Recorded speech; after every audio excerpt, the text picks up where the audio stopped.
I mean, it's Rob is entitled to his view. You know, he's an intelligent engineer. I think there's a slightly self-serving picture there. I think if you apply his arguments, iteratively, you end up with everybody in their own community. You know, so I don't think that's a very good place to be. Although you see that in the world. You know, sometimes projects split and split and split, and we are really focused on being united. And you know, what I want to talk about really is Libreoffice.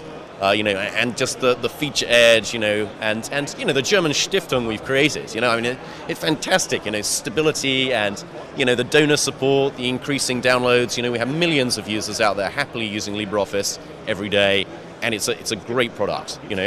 It's high quality and it's stable and it's fun to use and get involved with.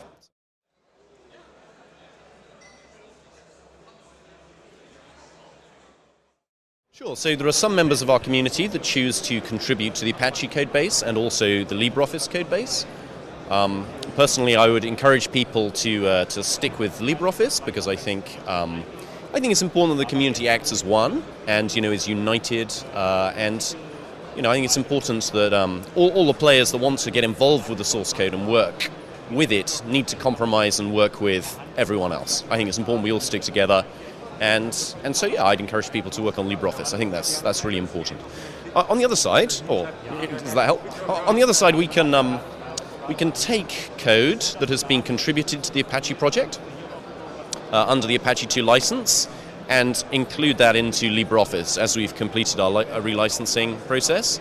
And if you look at that, something like 95-ish% of the code is unchanged since openoffice.org.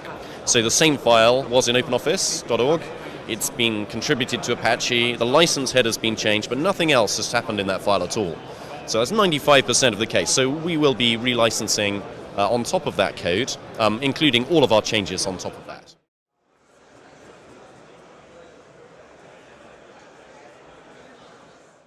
There's a large number of differences. It's hard really to do justice to the sheer scope of change.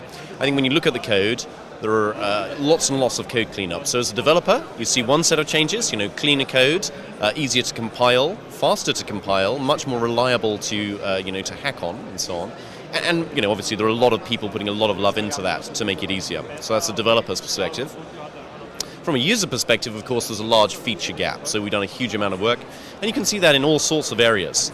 So one area would be filters, for example. So we do a lot of work trying to pull people into an ODF world and away from their horrible binary proprietary formats. So, so we have a really good Visio filter, for example, the WordPerfect filters, really top-notch WordPerfect graphics, Lotus Word Pro, so we can pull out of that format. Microsoft Publisher is being worked on, CorelDRAW we just shipped, and that supports more file formats than the latest version of CorelDRAW. So, we're trying to suck everybody into a pure open standards ODF world using free software, and that's we're excited about that.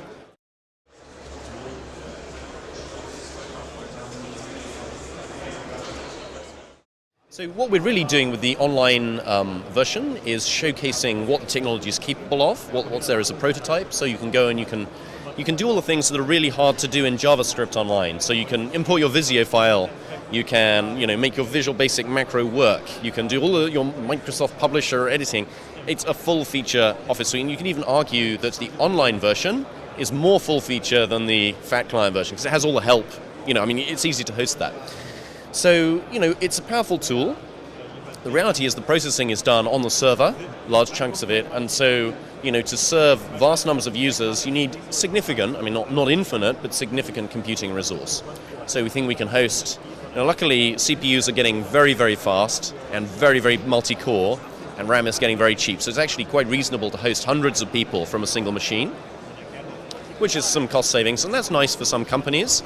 If you look in our world, in Suze's world of doing enterprise support and selling, on Windows and Linux and so on, we see some people whose Office use is now so small that they can afford to put that on one server, and no one has Office installed. They just go to that server, and do their expense report or their legacy, business process there. So the human resources applications in VBA, and you need them there. So that's an interesting model, and that's really why we're building the prototype, just to test the waters there from an enterprise perspective. There are other people who want to host clouds and have already got hardware infrastructure and they're very interested in this sort of thing, and so they'd like to invest as well, but I can't really talk to you about any of that. I don't see SUSE becoming a cloud infrastructure provider. I mean, it's not our core competence. We prefer to work with other people and provide great software and support so that they can build that business. So it's not our business.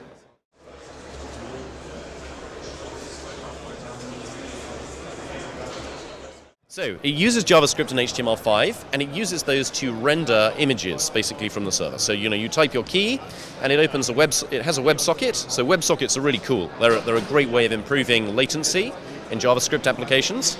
So there's basically a live IPC, inter-process communication socket, between the server and the client. And so when you press your key, it whips down the socket. It is drawn on the screen by the host. Then there is a diff taken, a delta is sent back as a ping image, which is then rendered inside an HTML5 canvas. So at some level, one way of understanding it might be VNC or Remote X. It's a bit like that. At the moment, it's very like that, but we want to be moving more of the user interface into JavaScript, into the client, so that you will render your page once, throw it across to the client, and the server can go away, do something else, while you're panning around and looking at that document in more detail. So let's make it more like a PDF, display PostgreScript. There's lots of places that we're trying to move to there to speed that up, reduce resource usage on the server, and make it more compelling for everyone.